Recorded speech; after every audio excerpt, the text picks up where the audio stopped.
So we've heard what Judge Dillon and Judge Cooley have to say about how the relationship between state and local government should work, but throw all that shit in the trash. It's time for the real genius to share his opinion. That's right, me, someone who runs a political podcast that maybe 5 people have ever listened to. So what's my 10 million IQ take? Well, I have 2 ideas. My first proposal is that we take the normal pyramid of preemption and just turn it upside down. Make local government be the highest law in the land. Now that might sound kind of crazy. Why would we ever do something like that when all of America's history has been focused on the federal government at the top? Well, I think that especially now in the times that we're facing, no matter what political party you're in, you would tend to agree that the federal government has become distant and unresponsive and basically cares more about the interests of people with a lot of money or a lot of political sway instead of the interests of average people like you and me. State governments really aren't any better. For most people, you might live hundreds of miles away from your state capital. And your state Congress, which is made up of mostly representatives from communities other than yours, still gets to be the one that calls the shots on what happens in your community. Local government definitely has its flaws, but it's still the most responsive and directly accountable form of government in America.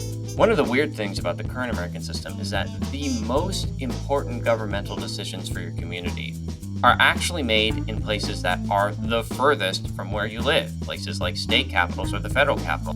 Wouldn't it make way more sense if all these important decisions were instead made by the government that's closest and most accountable to you and most likely to reflect your values?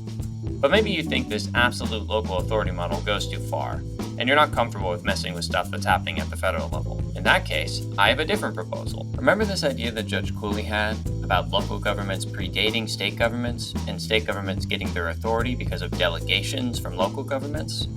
This would make states kind of like mini Americas.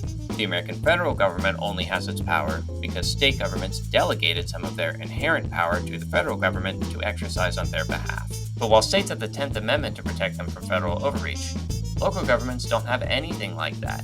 This despite the fact that, just like the states giving rise to America, local governments give rise to state governments by delegating powers to them.